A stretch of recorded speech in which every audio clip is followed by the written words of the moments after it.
Corruption Week, which runs from the 3rd to the 10th of December. And as we maybe do or don't know, with the 9th of December being the International Anti-Corruption Day. So before we get into our program, I just thought, today is its own interesting day, if I can put it that way, in that having to discuss and do this reflection, which is what today is about reflecting on where we are as a country. Today is also the 9th anniversary of the passing of our dear Madiba, Dr. Nelson Mandela. And with everything that's been happening in the past few days, one can't help but wonder about where exactly we are, where we are going, and what does everything mean for the path going forward for the country. I'm not the person you're here to listen to. We have two incredible speakers, JP Landman and Ferial Haffajee, who both really need no introduction, especially to this august gathering. And so without, overing on the CVs, because sometimes people then want to read off every single qualification you have. As we all know, JP is a political and economist and analyst, and he's going to be talking to us today about where we are, and also, on the reflection on the progress made. And I think also, JP, just a little bit about with bringing in what's been happening, about what does it mean about our trajectory going forward as a country. After that, we'll have Ferial Haffajee, and Ferial has recently about the Zondo Commission, which goes into, the lessons learned, I think, and everything that happened within the Zondo Commission. And for us just to think about some of even the current,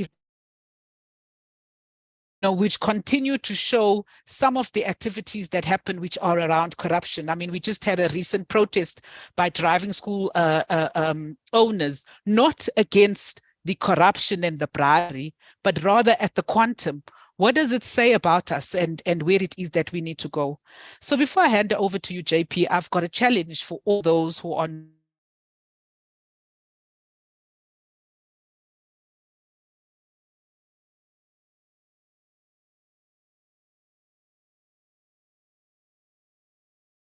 apologies for that.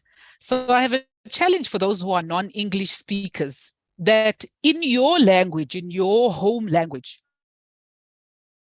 what do you call corruption and what is a whistleblower? What is the word that you use? And at the end of today, I'll come back to why I've raised that challenge to all of us here. So without any further ado, JP, can I hand over to you to take us through your own thoughts and views about where we are? Thank you, Amanda. Thank you very much. Well, in Afrikaans, corruption is corruptie and whistleblower is vlekjeblaser. Very unoriginal, but they are there. I'm going to share some slides with you. Just allow me to get it on.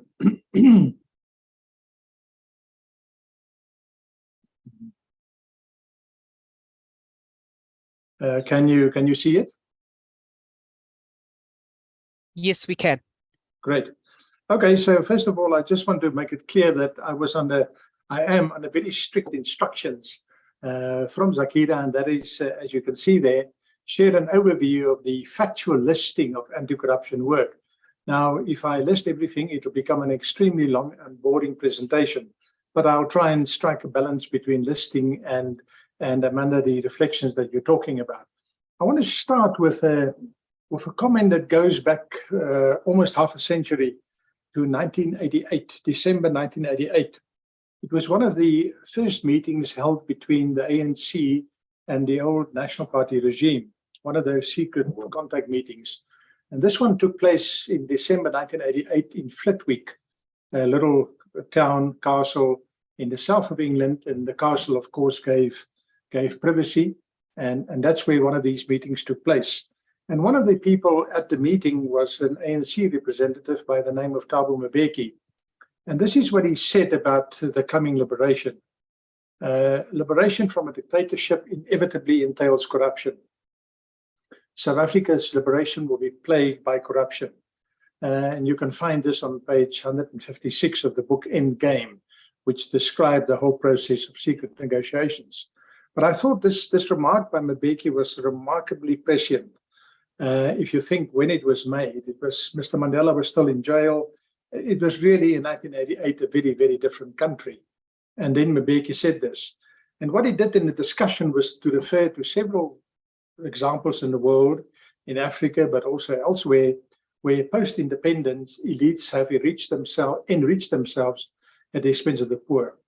And he made the point that people who've been oppressed, that people who've been disadvantaged, believe that they are entitled to, in his words, make up for it.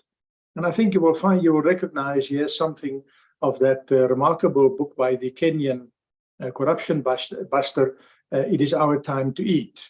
Make up for it. It's our time to eat. It's the same kind of attitude. And I think Mr. Mbeki's prediction has come true in a way that he himself probably did not expect. Our liberation was, in fact, accompanied by a huge degree of all kinds of corruption. And I think it's important that one unpacks the different forms of it. I think if we look back over our recent history, 2017 for me was the year of the turning point. Why? Well, for a long time, for more than a decade, we were told by journalists and whistleblowers and public representatives in parliament and so on that there's an enormous amount of corruption going on in the country, that state institutions were being undermined, that rules and appointments were all manipulated to benefit a few. And you got used to the pattern. You accuse somebody of something, he denies it vociferously, threatens all kinds of hell and damnation, and then sweep it under the carpet. But in 2017, several things came together. There were a number of court judgments on the Nkandla saga. There was the Public Protector's report. There were consistent reports of the shenanigans at Eskom and other state-owned enterprises. There was the very important unburdening report by the churches and a report by academics on the state of state capture. And then the thing that really clinched it all, or peaked it all, was when a trove of emails were leaked from the Gupta computers. And the whistleblowers who leaked that really, I think that was really the turning point. Up till that point, you could still deny and so on, but after the Gupta emails, it was done. And then we had a number of writers at the time who published very, very important books. I think Jacques Pauw's book was important. Peter Louw Meiberg's book was important. They were not the only ones, there are others as well. And it has become more of a practice since then. Recently, there was an excellent book on what happened at Eskom. Fail has published a book on the Zondo Commission. So it has become part of our public, shall I say, discourse, that people actually take the trouble of sitting down and writing a book, which is not an easy thing to do, but people have done it. So I think 2017 was the turning point. 2018 was the year of commissions and dismissals. After enormous obstruction by Mr. Zuma and his colleagues, cohorts, the Zondo Commission of Inquiry was established by order of the court. Mr. Zuma didn't want to do it, but he was forced by the High Court to do it. And then he tried an old technique. He tried to smother the commission by making their mandate so wide that they would still have been sitting today if that wide scope was allowed. And again, it was the courts that forced a different direction, not through a court ruling, but what happened, Solidariteit brought an application, and Ramaphosa, which was by then president, changed the regulations in a way which made it possible for the commission to operate. Now, I put those two things in brackets because I want to underline a point. And the point I want to underline is that NGOs, from wherever they come in the political spectrum, and our court system have played, and will continue to play, I think, a big role in the fight against corruption. And one must get all these forces together. We mustn't be choosy about who joins in the fight. Okay, you know the story of the Zondo Commission. The first session was in August 2018, the last one in August 2021, 3 years later, and this year they published 5 reports. After he became president in 2018, Ramaphosa appointed 3 more commissions. There they are, you will remember the names, and they've all delivered their work, and there were consequences to all of them, which I will briefly list. But it was, I think, the most important thing about these commissions is that they brought to light what has been going on in various dark corners. And I think the shock of that exposure, the shock of all those images and statements and allegations did something much more important than just a commission's report. I think it shifted South Africans' perception on corruption, and it shifted South Africans' tolerance for corruption. That is the big contribution that I think those commissions made. I'll give a practical example. Then in 2019, we got a lot of institutional reform. I still think the most important policy speech Mr. Ramaphosa made as president was his 2019 State of the Nation speech, and that includes fighting corruption. There were a number of economic announcements as well, but that's not today's discussion. What he did announce in that SONA was that a special unit will be put up inside the NPA to prosecute state capture cases. It was given a lifespan of 5 years. It was a temporary institution, and as you know, Hermione Cronje was appointed as the first director. The important point about this institution is that it will combine prosecutorial and investigative capabilities. That is something which the old Scorpions had, which was abolished after the Zuma administration came into power. And he opened the door for private sector expertise to be brought in. And in fact, in the subsequent budget, the amount of 25 million rand was budgeted for that, and those skills have been employed. He also left the door open for a more permanent, a more enduring anti-corruption solution, which after the Zondo Commission, now in 2022, in fact, is a cabinet decision, and legislation will be processed to enable for that. So we have, in a sense, we've come full circle. We had the Scorpions, we had a unique skill set, they developed it they were kicked out, and now we've gone back to that combination of prosecutor and investigator serving in the same institution.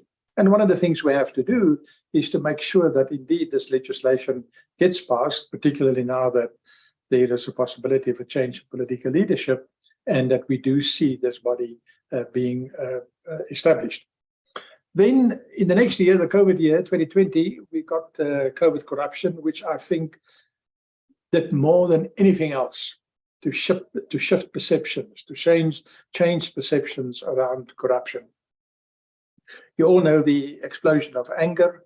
You all know that there was one gazette put out, one proclamation by the president authorizing the SIU to investigate all corruption in all places, and they've delivered substantial reports. And so far, well, not so far, but just 3 high-profile politicians that lost their jobs as a result of the SIU, Bikize, Masuku, and the MEC for Health in the Eastern Cape, Zindizwa Komba, which tells you that the thing is not without teeth, but it tells you also something else. And that is, do not underestimate or underrate the importance of civil action. It's not just about putting people into jail or into orange overalls. You can inflict a lot of damage, and you can visit a lot of consequences, painful consequences, on people through civil action. And that's essentially what happened in the COVID corruption case. Something else also happened, and that is, for the first time, all the different agencies in government fighting corruption were brought together in the same office, in the Reserve Bank building in Pretoria, occupying 2 floors. And there you find the Hawks, the Reserve Bank itself, SARS, the Financial Intelligence Center, and so on and so forth. And what we've seen is quite remarkable results coming from the fact that people just talk to one another. So instead of sitting in different departments in different parts of the city, they sit in the same place, and they can just walk from one desk to the other and share important insights. That was a sort of institutional reform, and I would expect the Fusion Centre to become a permanent feature of South Africa's anti-corruption activities, and maybe even be given some kind of a legislative base. Then the big point of 2021, it became the step-aside year. Now, the step-aside resolution was a part of ANC conference resolutions, but it was really in the last week of March 2021, that it was adopted by the NEC, National Executive Council of the ANC. You will all remember the Secretary General's refusal to adhere to it, and eventually he was suspended, and he has remained suspended. He was taken out of, for all practical purposes, taken out of the ruling party. And that rule was later in the year, when we had local government elections in, when was it, August or November? No, August. The rule was applied. When the rule was adopted by the NEC in March, there were 68 names on the list. We checked all those names against municipal candidates, and not one of them stood in the local government elections, although many would have liked to do so. So by and large, we can say that the step-aside rule is being adhered to. It was applied again last week, as recently as last week, when 2 VBS people were charged with corruption, and they appeared in court, and one of them is a mayor of a town in Limpopo, in the northern parts of the country, and she had to step aside. And of course, people want to use it against Mr. Ramaphosa as well. And in fact, when it becomes applicable, if it becomes applicable, indeed, he has to follow it. 2022, in May, Shamila Bitoye was in Parliament, and she made a promise that before the end of September, there will be 9 serious state capture cases, criminal cases put on the court roll. She did 7 by the end of September and 9 by the end of November. I think that's a good enough score. She's delivered on her promise in substance. And there are the cases, the Gupta brothers in Dubai. They're still in jail. They haven't got bail yet. That must be a very serious cramping of their style. They must be very uncomfortable, even if they're kept in relative luxury. I understand that the retired official has been brought back to the NPA just to handle the extradition, somebody that previously dealt with extraditions and international treaties. There was the Frida Diary Project, cabinet minister, who was charged. Iqbal Sharma, known for his high lifestyle, was arrested and charged. He had to spend a few nights in jail. That couldn't have been pleasant for a man who's used to the luxuries of life. There's the Free State asbestos case. You all know what's going on there. Then, very interesting, a case where not, relatively speaking, a lot of money is involved, and it happened a long time ago, 2014, it's 8 years ago, but 4 people were arrested for crimes totaling up to 150 million. And then a case which has more symbolic value than anything else, I think, is the Winnie Madikizela Mandela Museum in the Free State, where 6 people and 2 companies, very interesting, the 2 companies have been charged for relatively, in state capture terms, a puny amount of money, but I think the principle is important. Then police generals, including a former acting police commissioner. You don't really get more senior than that. There's the detail of what happened to them. What I didn't list on the slide is that the Asset Forfeiture Union has also hit these people, and they've taken possession of something like 17 fixed properties, homes and farms, and scores of motorcar vehicles. I don't know why people, when they steal money, buy motorcars. I mean, but they did, and all of these have been gapsed by the Asset Forfeiture Union. Then Transnet is a well-known story, and I think we can be very happy about the people there that is standing in the dock. Just put yourself for a moment in Brian Molefi's shoes. 10 years ago, he was a really big on-show. He was what my dad would have called a big dog, meaning a man of great power and influence. He had to sell his house. He had to sell his second house that he's got in the Bushveld. He had to repay, I think, 18 million or something to the Eskom pension fund. You know, he's nowhere near an orange overall yet. Excuse me, but he certainly has been visited with some consequences. And then you've seen the developments which culminated last week, the arrest of people who used to work for ABB. I think what happened there is after they were arrested, they started singing like birds. And Machala Koko, his wife and stepdaughter, were arrested.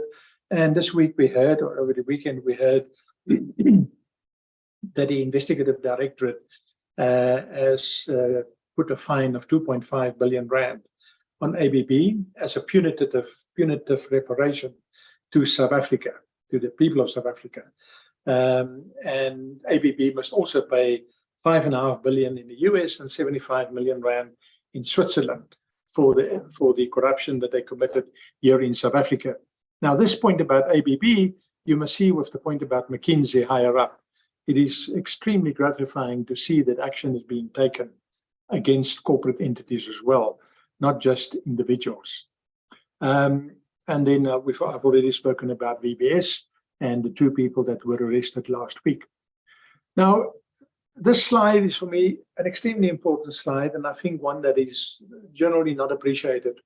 Look, Gerrie Nel, who's known for putting Oscar Pistorius behind bars, is also the man that put Jackie Selebi, the previous police commissioner, behind bars. He's probably one of the most experienced prosecutors in South Africa. He's, of course, no longer with the NPA. But in 2019, we're going back almost 4 years here.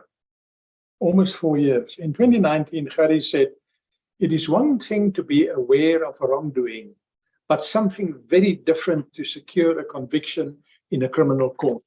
And that's something we must remember. We think that because there was an allegation of corruption at the Zondo Commission or any other commission, that those people the next day now must be in orange overalls. Well, yeah, in China that can happen. It can't happen here. At least it can't happen here. And that was in 2019, but as recently as 2 weeks ago, this is what the NPA said in Parliament. They made a submission, very interesting, all the things that they're doing. But they made this point that Gerrie Nel made 3 years earlier. The Zondo Commission reports remain a critical point of reference for the work of the NPA. But the inclusion of a recommendation in those reports does not determine whether the NPA will prosecute a particular case.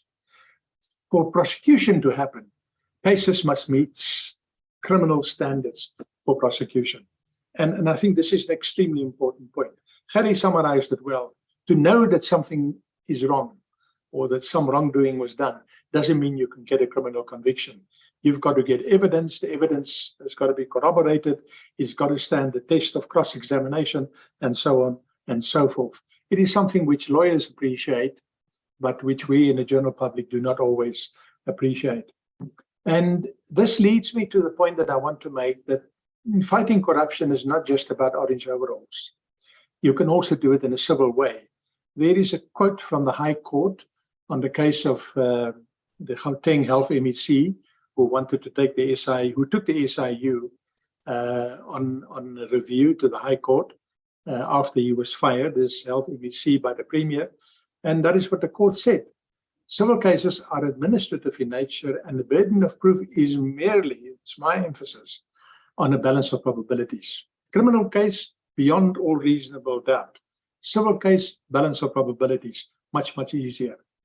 Now, the Special Investigative Unit, the SIU, has come into its own in the Ramaphosa period. Basically, the number of proclamations or referrals have doubled from 7 a year, from 7 a year to 13 a year.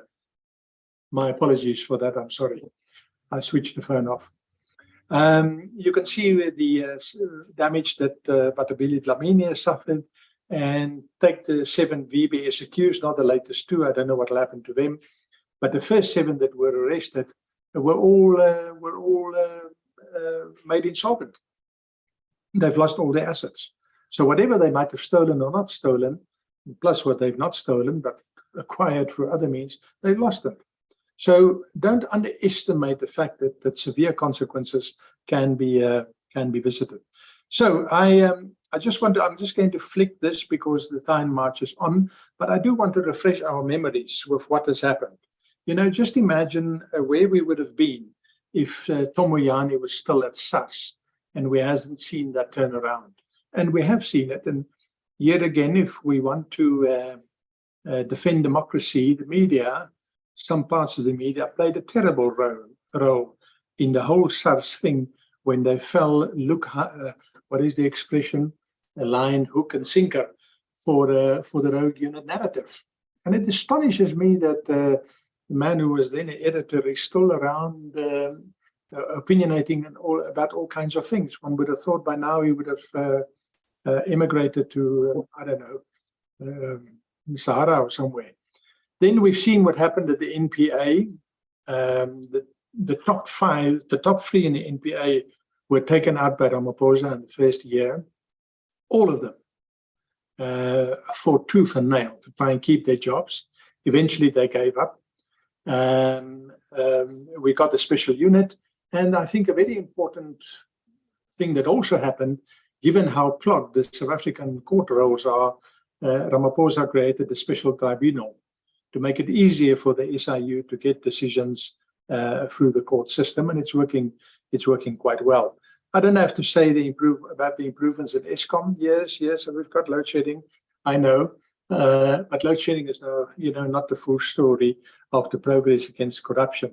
There you see some numbers, and it's interesting to note that 1.1 billion rand has been reclaimed. Transnet, a similar story. One of the big problems at Transnet was that they couldn't get spare parts for their locomotives. And they couldn't get spare parts because they were in a conflict with China Railways, who were supposed to build 1,000 new locomotives for them. All of this was just a state capture story. That contract has been cancelled or set aside at last. It took a long time to get it. And you can now build new locomotives and get spare parts. The true Transnet pension funds recovered more than R1 billion from Regiment's capital. And here you see an example of the Fusion Centre. As Regiment's capital came out of liquidation after they paid the R1 billion, SARS hit them with a 700 million rand tax charge, which must have been extremely unpleasant for them. May I remind you about that name or names? May I remind you about that particular name and the enormous power that woman had and what it cost the country, and where is she now? Even in Richards Bay, she's no longer the illustrious personality that she was. In the Land Bank, 3 people have been sent to jail, 1 for 20 years for fraud. That is the critical thing. And of course, you all know what happened at the PIC. So I think the bottom line for this listing, and remember, I was told to do a listing, so forgive me if it's boring. I think what the listing is showing us, and this is very superficial, a lot has been happening on both the civil and the criminal side, more so on the civil side. Not so much the Orange overall side, but the side of visiting people with unpleasant consequences. And all of this, I like to compare what we're doing in South Africa to what the Germans are doing with Steinhoff. The first raid on Steinhoff offices took place in November 2015. It's now 7 years ago. It took 2 years when a magazine leaked the news that the German authorities were investigating senior employees, including Marcus Jooste. And it's the normal story. Steinhoff dismissed that report. They called it dribble. And a year or two later, well, 2 years later, in fact, the so-called dribble has dropped that Steinhoff share price to almost zero, with hundreds of billions of rands of damage. It's now 5 years later, 7 years after the raid, 5 years after that report, and only this month, in November 2022, did the German prosecutors say they will prosecute. Now, from this, you can make only one of 3 conclusions. Marcus Jooste is not guilty. Good luck with that. You can say the Germans are inefficient. I wish you good luck with that. Or your conclusion is doing criminal cases, particularly in financial cases, are very, very difficult. They're very difficult to prove. And because the criminal test is what it is, you really have to get your ducks in a row. And if it takes the Germans 7 years to get their ducks in a row, then I think one can cut a little bit of slack to the South African national prosecuting authorities. So, Amanda, where does all this take us? I think significant strides have been made since 2017. I don't think before 2017, we were just on a downward slope. There's no question about that. But I think we saw a turning point in 2017 and things have started improving. It is wrong to say, as we so like to do around Braaivleis fires, that only low-level people are being prosecuted. Ministers, police generals, Secretary General of the ANC. No, these are not just junior low-level people. I think the incredibly important role played by civil society must be underlined. And I've given some examples there in the brackets. And I think building alliances between these civil society players in fighting corruption would be a worthwhile goal to pursue. And in the process, keeping a clear eye on who in these quarters are actually undermining the fight, as we've seen with the rogue unit narrative run by some newspapers. And I think we're seeing it at the moment again. So you've got to guard, not just against the other side, but also people on your own side, if I can call it that. I'm distinguishing between civil society and politicians. And the most important requirement for fighting corruption is the court of public opinion. It's the court of public opinion. The example that I wanted to quote was when Peter Louis Meiburg wrote his first report about PRASA. He was really hit very hard in criticism, and the editor of a national publication wrote, Peter Louis Meiburg is just against black excellence. That's why he's criticizing the PRASA, the management, and so on. Well, there's no way that editor will repeat that statement today after the shenanigans at PRASA have been divulged, and now that we know what's been going on. That kind of thing, just criticizing black people or black excellence, something which Mr. Mbeki himself did, I think has shifted somewhat. And today we're more open. But we must also be more open to the fact that there's corporate corruption, that sometimes we think it's only politicians that are involved in corruption. It's not the case. We must also be careful not to think that it is just money. It was Mr. Mbeki who fired the Director of Public Prosecutions, Piccoli, because he wanted to prosecute Celebi. So, Mbeki was protecting Celebi in a sense. Well, not in a sense, he was.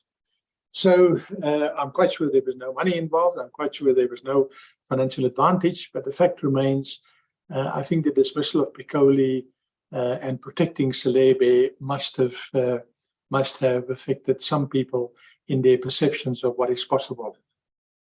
But I'm quite happy, Amanda, to make the statement, and we don't have opinion polls to prove it, that something has changed in the way that the South African public view corruption, and it's changed for the better. I'm also happy to say that the machinery of state has been considerably strengthened, and I think it will be strengthened further. Does that mean that the fight is over and every court case will be won? Absolutely not. But it does mean that we have a fighting chance to achieve a better and a less corrupt South Africa. That point that Mbeki made in 1988 in England, that liberation will be accompanied by corruption, I think it is within our line of sight that we can turn that around and have a society which is fundamentally less corrupt. Thank you very much. Thank you so much, JP, for that reflection. And you have left it on a slightly positive note, if we can call that positive, but strides are being made. And so without delaying too much, Feria, let me hand over to you. And really, JP has left us at a particular point. Your views are going to be quite interesting, especially since you've highlighted that we've been rated ahead of Mexico, Somalia, and Libya in terms of organized crime. So over to you.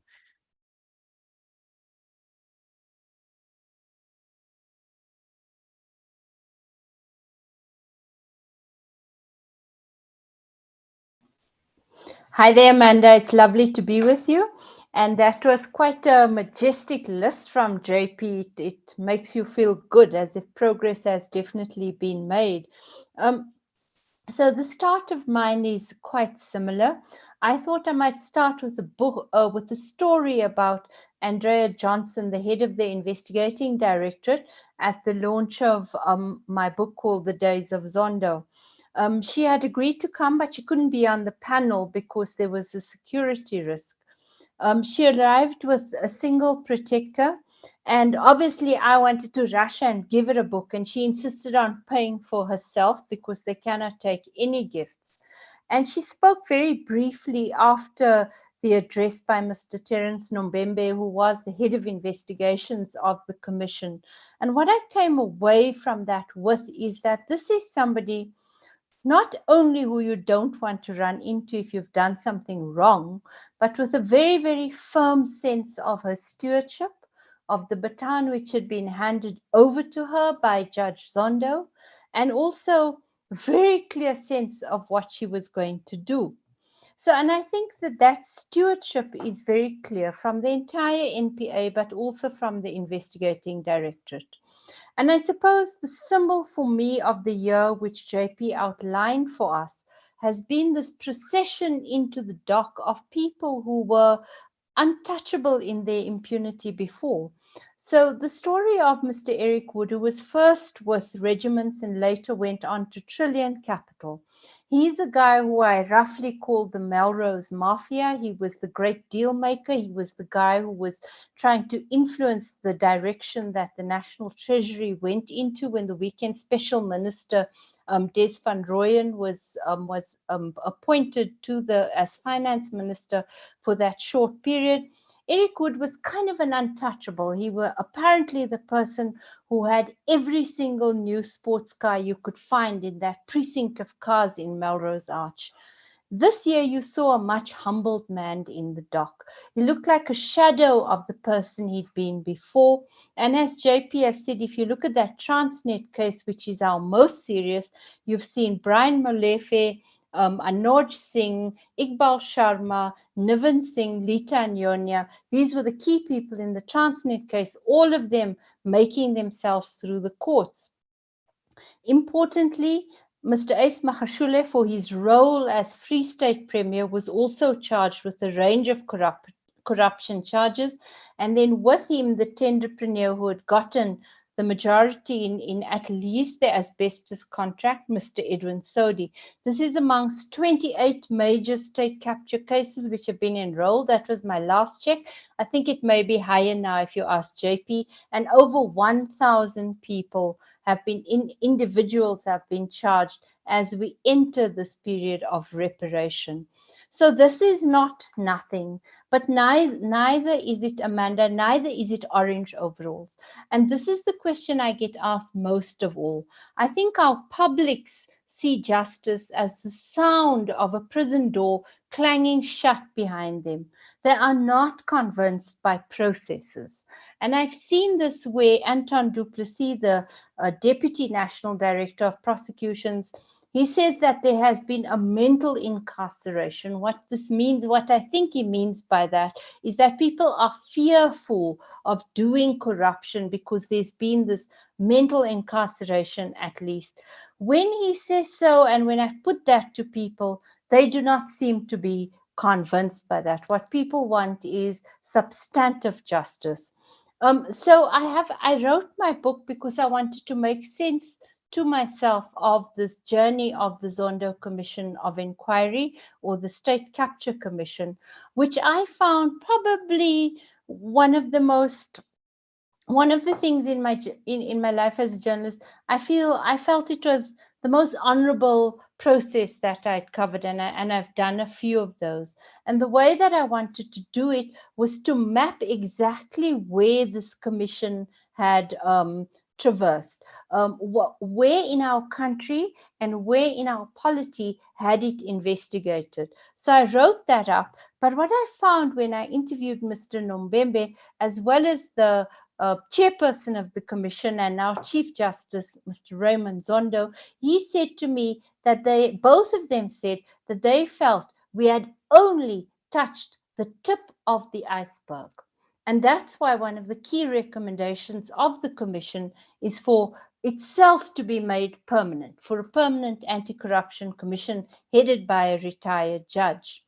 So I, like JP, is pretty excited by this year of reform which we've been experiencing, which we've been seeing, which has almost been a backdrop narrative to the entirety of 2022.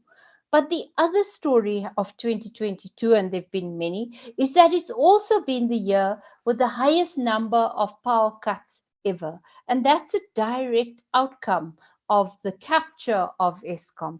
So we continue to suffer it. And I think if you look carefully, you'll see that there are still 3 key patronage networks operating at Eskom, helping you to understand the sabotage and why up to yesterday we were at stage 4, today back to stage 3, going towards stage 2. But this has been another key story of our lives. Over at Transnet, I read Christoph van der Heerde, who heads the Agriculture Industry Association, decrying the way the state of Transnet had hurt that key industry. My colleague Rema Schlacker wrote that 55 billion rand had been lost to potential mining receipts because they cannot get commodities from on the railway lines to the port. So that's what they believe has been the loss there. But for me, what really showed me that this is a marathon and not a sprint is when Babita Deokaran died on the day that she was assassinated. I said to my husband, please come with me to her house, because her family had gathered there and there was obviously something that had happened. And that really stays with me as a truly heartbreaking day, because you saw this absolutely bewildered family gathered in the south of Johannesburg. In her place was, those, like the house of a girl made good. There was portraits of her and a daughter. Her family spoke of her as with great love as the center or the linchpin of her family. And as it's become clear now from the wonderful investigative work of Jeff Wicks and of News 24, is that she had uncovered healthcare corruption, which I don't think we've even begun to get our head around. And it's Jeff Wicks who's made it his life's work now to complete the work that she started. And he's telling that to us in an almost serialized fashion. And what does that tell me? It tells me that every place where there's procurement localized, in this case it's at provincial hospitals, you probably have the same kind of thing happening. So he's following her hunches and he's illuminating the corruptions that the Commission of Inquiry could not get to or did not get to, and which the judge said therefore they had only touched the tip of the iceberg. So I want to tell a story of the city I live in, which is Johannesburg, where I was born, and one that I love very, very dearly. It's absolutely beautiful. It's got a vibrancy in its people that is always remaking itself, that always has something wonderful happening, be it on numerous different, be it music, be it arts, be it culture, be it in the hustle and the vavavoom of its people. But I've spent, mostly I do city reporting now, and I've spent the past few years watching as this beautiful city begins to almost die on its feet. So near my mom is the Brixton Cemetery. People live in that cemetery. It's like the city has almost completely given up on its homeless people and on its late people. Instead of honoring the dead, our cemeteries, if you look at them, are just in a state that tells you something about Johannesburg. I suppose roads, because I watch them so carefully, is the thing I do most often now, also tells you a story. In Fitas, Vredendorp, a place where my family grew up in, where I've spent a whole lot of my life, you just see like thousands of homeless people whose lives haven't been touched at all in this past year of a new government. In New Clare, where my gran lived and where I grew up, similarly, municipal flats where I went to go and report at next year, it's as if time stood still in the 80s. Those lives haven't changed, and I'm sure all of us who can tell those stories. So I've specifically been watching the roads in Johannesburg as a symbol of trying to understand micro state capture, or the capture of local government. At any one time, there are like 45,000 potholes in Johannesburg. It sounds improbable, but this is on a 13,000 kilometer network. And what I found, as Mr. Nombembe told me, is where you keep placing people in order to extract rents from tenders or contracts, you'll see you can feel that decline in your infrastructure. And in the past fortnight, I've been writing a story about the Honorable Dr. Professor, as he called himself, Mr. Tsepo Mahanuke. Now, this is somebody who was placed into a position with a very lengthy CV. But once whistleblowers told me about that CV, we began investigating it and found that he had purchased his doctorate from a Bible college, that he claimed a master's from Harvard that doesn't exist. How he got into that job tells us a thing or two, I think, about the roads still to be traversed as we begin to think through what does a future fight against corruption look like. And here's what I think that is. Johannesburg is a microcosm, a warning that we shouldn't think coalition governments are panaceas, because our city has been run by versions of coalitions or by an opposition party for quite a few years now, and yet those patterns of capture and haven't been effectively disrupted. So if we think that come 2024 coalition government, this is going to see a reduction in corruption, our experience in Johannesburg is not really so. And what I've learned is that capture repeats itself unless you don't make really significant policy and other shifts. And I've thought about what some of those may look like. What I've also learned is that capture is a process and not an event. And that if we like to think of it as the 10 lost years, before that we were good and after that we're good, not at all. I see this continuing. And as I found in my book, I spent a lot of time reading, the reason for this, it goes back to the founding credo or the pact at the beginning of our democracy, is that we didn't think through carefully enough, like many great writers have written, of what does a modern economic democracy look like for South Africa. And so I feel like your markets just inherited their kind of umbilical connection to super profits, sky high executive salaries, to price gouging. And so for me, if we don't do like you see Harvard University doing, like you see other big business schools doing around the world, and systems, we have to rethink capitalism and the way it's practiced here fundamentally, or otherwise those rent extraction patterns are simply going to continue. And that at least is the lesson that Gauteng teaches us, that Johannesburg teaches us, and that Transnet teaches us. And I suppose to more maybe simpler ways of thinking it through, of what can we as civil society do, and I do think the media is a part of civil society. I've thought about 3 or 4 things. Is we have to make more manifest the losses in order to stimulate activism, in addition to a program about corruption. So we can all hate it, think it's terrible, but how do we make people act against it?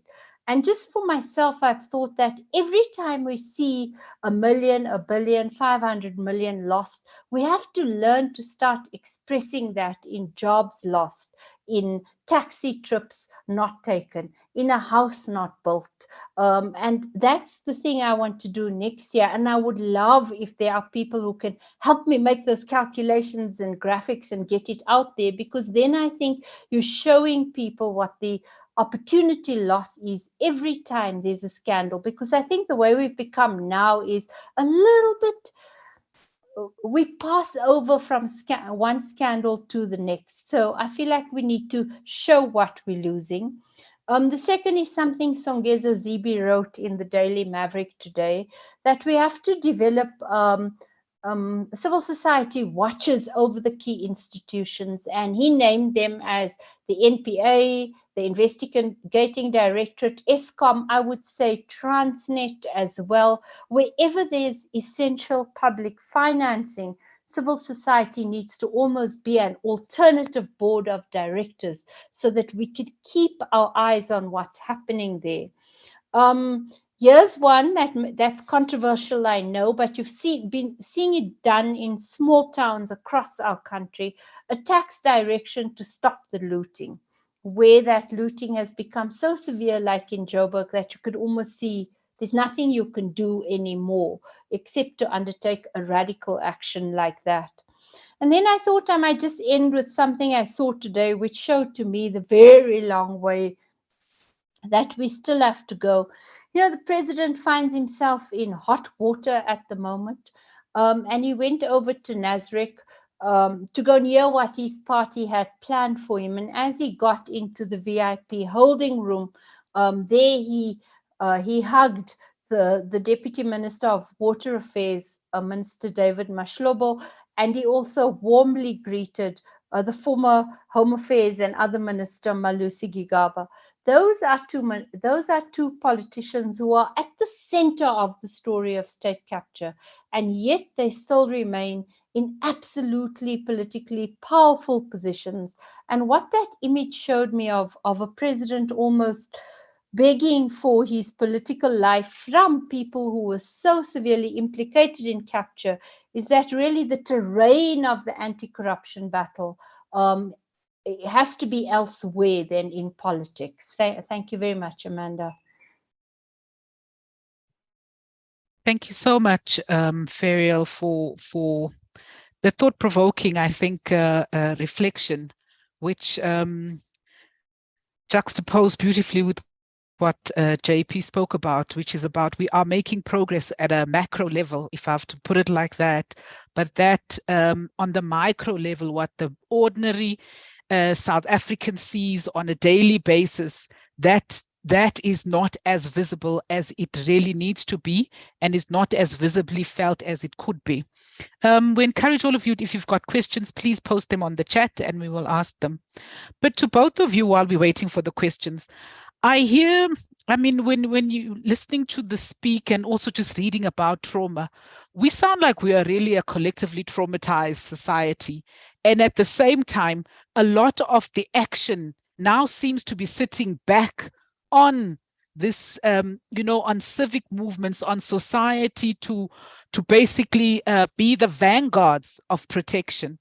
How do we, do we get that movement going? How do we support, the ordinary man and woman who will be called an impimpi in my language? That's a whistleblower, a JP, with all of its negative connotations, who gets to see the very public murder and destruction of the lives of whistleblowers.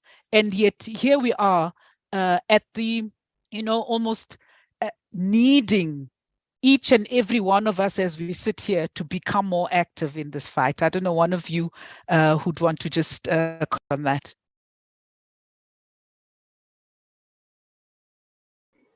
Sure. And I suppose I'll do it by way of example again, is, as I've been doing the story about the Johannesburg Roads Agency, I've come to realize, and also looking at our inboxes, is that the civil service has no shortage of people who want to do the right thing and who want to say when something is going wrong. And for me, it feels like things like the Whistleblower House, like campaigning to amend whistleblower legislation in line with the Zondo Commission of Inquiry, and often just offering an ear to people who want to tell their stories so that they know that they are supported it seems to be quite essential. Like, I know these whistleblowers had gone to many different places, and often they found that either one, systems don't work, two, that they were really scared, but three, that they were so committed to their public jobs and to what they were doing for the betterment of the city and the country, is that they really wanted to be listened to.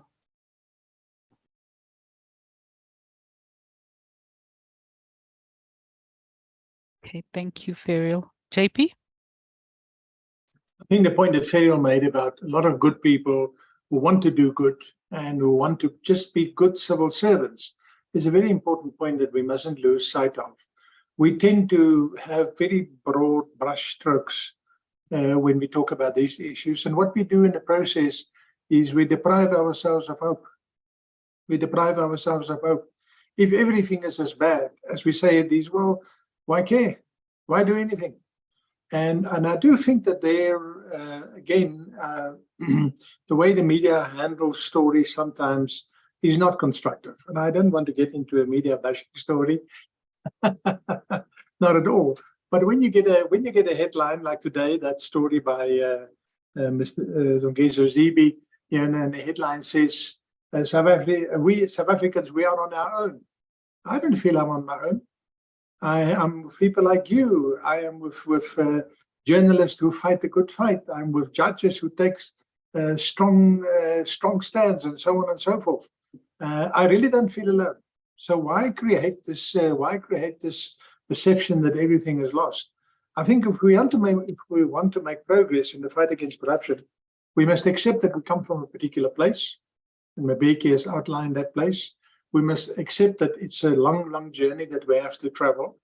And the fact that you have a long journey to travel doesn't mean that you're not traveling it, or that you can't complete the journey. You know, it's like people saying we must have a competent state. Well, we don't have a competent state. How are you going to get a competent state? By doing things, not by sitting and waiting for God to give you the skills. So yeah.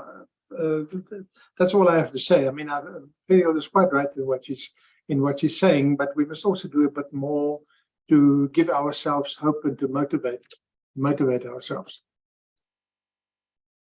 I just thought I'd read one comment from the chat, which is from Jan Roberts, which says, as values-based leadership specialist, it is so frustrating that the education system has no problem bringing sex education into schools, but leaves out basic human values. And the next one is from Ilyas, who says, the corrupt officials have, oh, sorry, this thing moves. The corrupt officials have, in various departments, have built themselves a comfort zone, and to remove them from this level really takes a collective effort from civil society. Just to come in there, because I think, JP, what you highlighted was that there's a difference between a civil prosecution versus a criminal one. And what I'm hearing is that maybe that's what we should also be looking at, more than the focus exclusively on seeing people being put behind bars. Yeah, absolutely. I wanted to make the point, I made a note. I think we all have a duty to inform the public out there that it's not just about orange overalls. I think Ferial is quite right. People want to see orange overalls. That's what they see as confirmation that something has been done, and that's fine. But that is not the only way the world works. There are serious consequences via the civil process, and they have been inflicted upon people.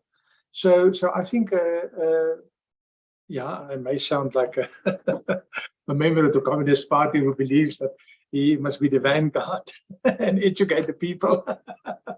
But we do have that responsibility to say to people, just calm down. Not everybody will be in orange overalls. Forget it. It's not realistic. It is absolutely not realistic. But there is a second best scenario which is playing out, and we can take comfort from that. And we can all play a role in creating that awareness. I think one of the quotes that I found as I was preparing was from Octavio Paz, a Mexican poet and diplomat, who said a society is defined as much by how it comes to terms with its past as by its attitude towards the future. Its memories are no less revealing than its aims. And I think what we're trying to build here is that, going to what Ferial spoke about, is that what kind of a society do we want to see? How are we going to be engaging with this very entrenched capitalist system, which actually perpetuates and in some ways encourages rent seeking? You know, you'll be surprised by speaking to very what you think you have a values alignment with people, but when it comes to this thing about over invoicing or overcharging, it's as if a switch goes off where there's no connection between what is fraud, what is corruption, you know, versus and the reflection on self as well, is that how am I in my corner? You know, it's not only the big headlines, it's also the little actions that are happening on a daily basis. Anything on that, Ferial? No, absolutely, Amanda. I'm sure that we've all had that conversation about the story that people tell, and it shifts. It can be a Ghanaian minister, sometimes it's a Singaporean minister, sometimes it's Malaysian minister. But that story that goes, you know, if you have a contract worth 100% and the politicians cream off 10%, at least 90% goes into the ground and the bridge still gets built. And most people who I've sat with, they seem to think like a 10 to 20% shrinkage is fine as long as the bridge gets built and the country still moves forward.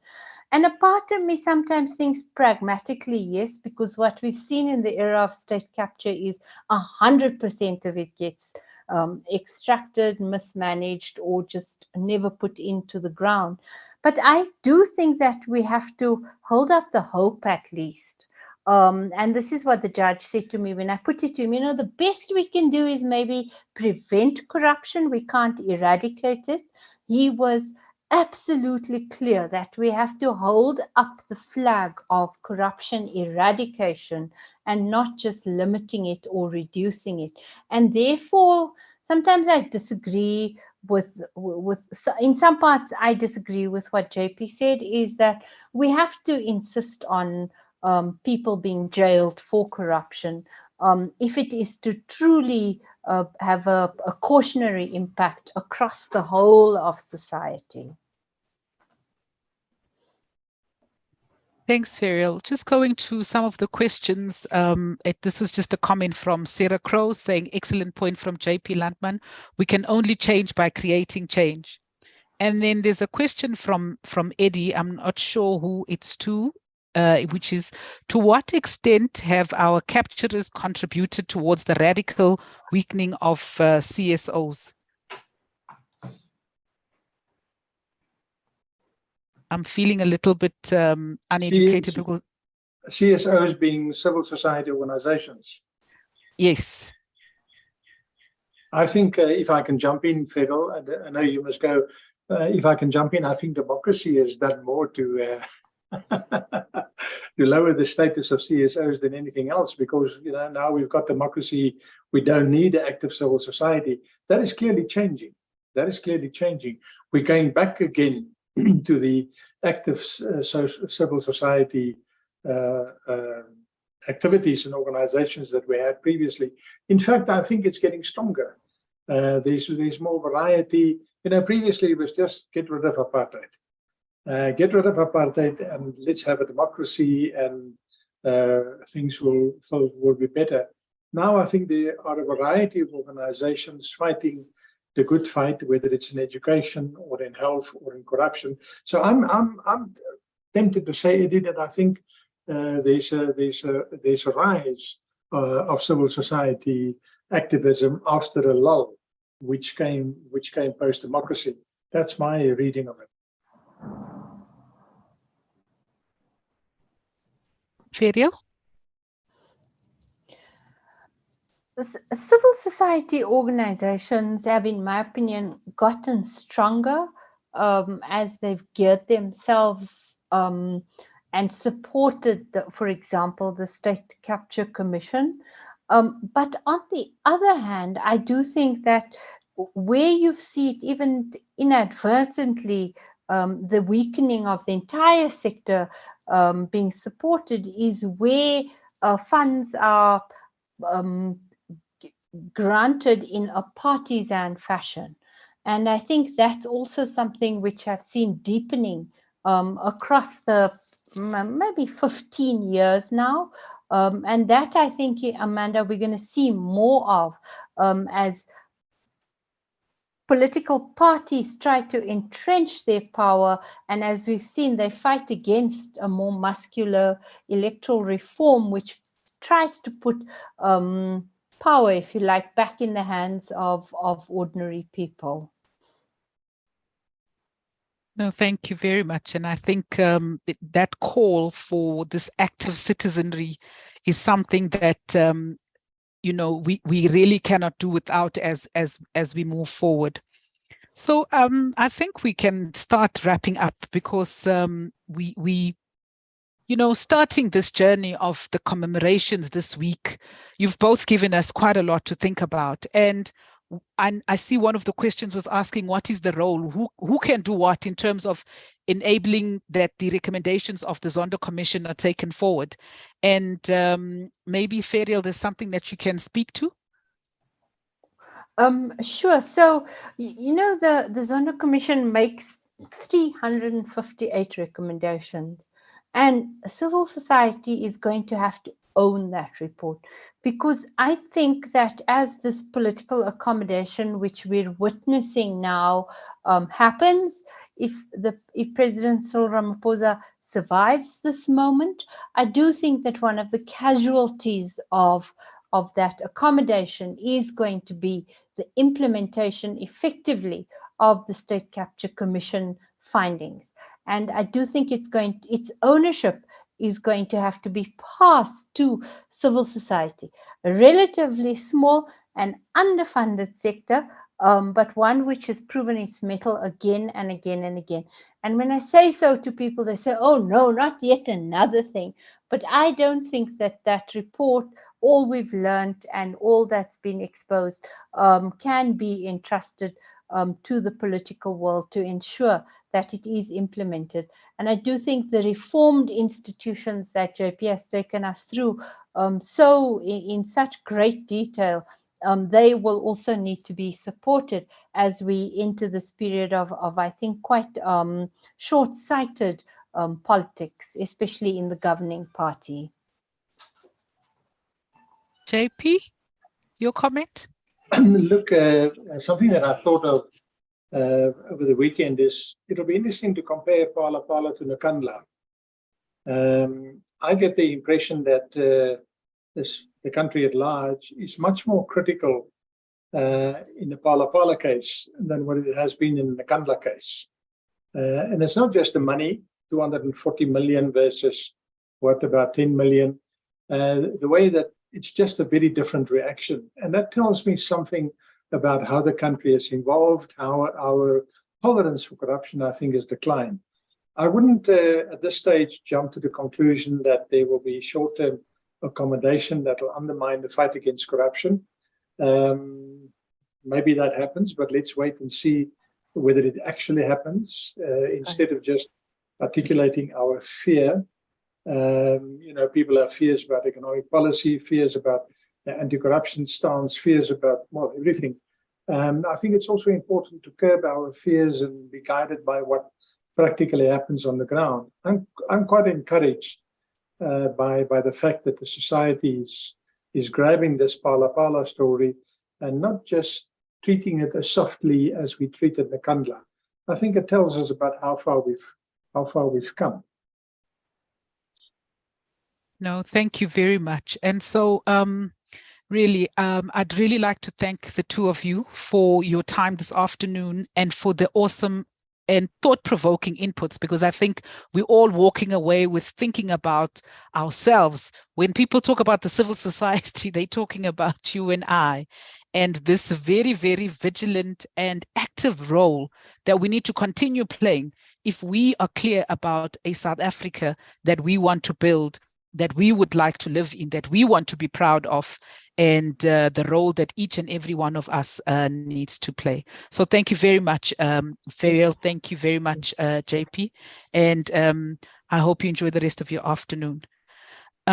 Before I take leave of everyone, can I hand over to Zakira, who has a few announcements for us? Thank you.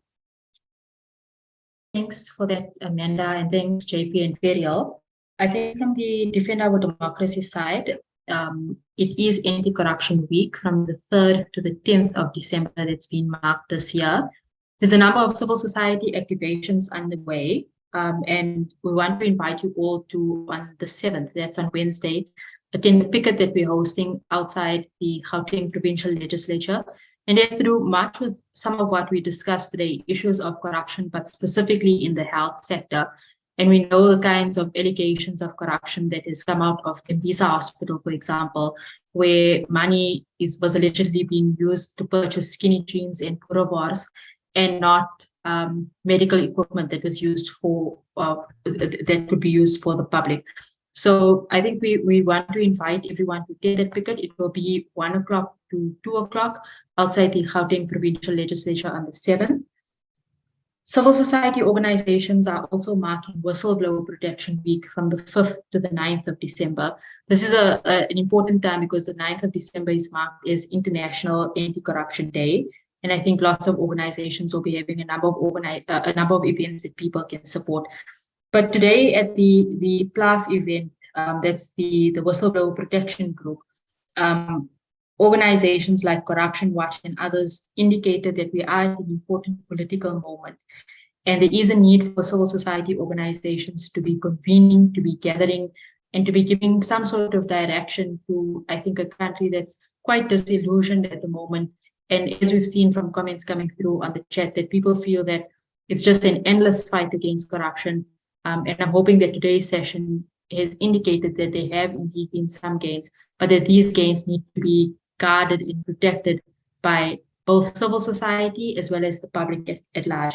And I think as we go into the next year, we need to perhaps talk a bit more about how we protect those gains and what needs to be done in this regard. Importantly, next year is a pre-election year, and there's going to be a lot of political tension. Issues around political party funding are going to come up again, and I think the importance of the Political Party Funding Act.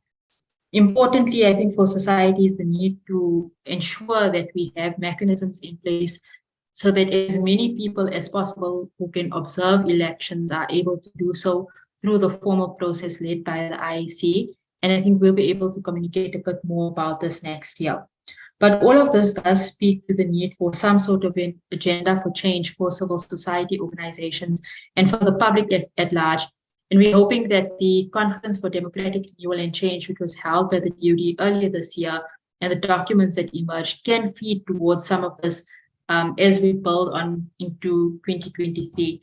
And we'll be sharing via email with everyone here and all of the different groupings, just a little bit about what took place at the conference, the full conference report that includes all of the different issues that were discussed, as well as, I think, the program of action and the declaration that emerged from the conference. So we'll share all of this with everyone on the call.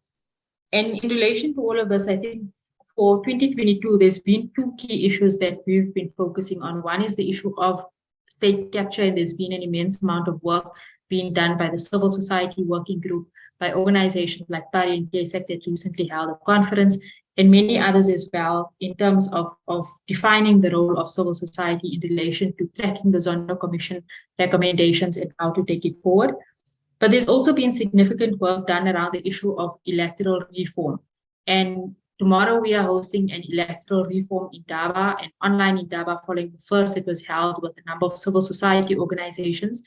And this will be to discuss, now that this electoral amendment bill has gone to Parliament, to the NCOP, what's going to happen after this? Is it going to be signed off by the President? If so, what's the stance of civil society organizations in relation to it? And while we have made some victories in this campaign for electoral reform, it's perhaps not entirely what we wanted in terms of a system that holds public representatives more accountable. But leading to 2024 and thereafter, what should be the role in ensuring that political parties are committed to getting greater electoral reform? Lastly, I think that this report and others will speak to it in 2023 in a bit more detail, is the issue that Ferial raised earlier about coalition governments, and how prepared are we as civil society and public to ensure that coalitions work for the benefit of the public, and how do we ensure that coalitions are built on principles. And I think the issue of local government and its effectiveness is something that both this report explores and that will feature into next year as well. Beyond that, I think there's some very practical things that both the DoD and civil society organizations can take and draw from this report. And hopefully we can take some of these issues into the next year and engage on how to get people across the board involved. From our side, I think the important thing is that there is a need to mobilize the public. So mobilization, organization, and ensuring that people work collectively and there's some sort of coherence in terms of this agenda for change. That will be something that's critical going into 2023 as well. So thank you to everyone for joining us, and thank you to Amanda, Ferial, and JP. And it will be in touch.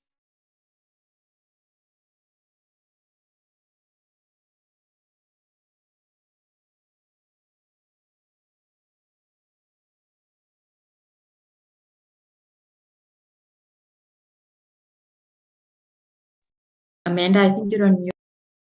Oh, okay. Sorry. Thanks for that notice, Zakira. And I'm hoping that everybody will be able to participate and we be as visible and as active as citizens of this country in shaping the kind of place that we actually want to be able to proudly call home.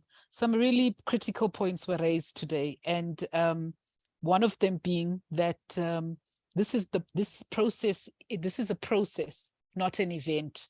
And we should then gear ourselves up for this marathon that we are on and not get tired along the way, not be discouraged as well as we pick ourselves up. And in closing, I thought I'd leave with the quote from the US Attorney General, who was in charge of this case against ABB, when she said, "Corruption and bribery are not victimless acts. They erode trust and integrity in local and global governance. Over and above this, the worst affected are always the poorest of the poor and the marginalized." So with that, thank you very much for your time and enjoy the rest of your evening.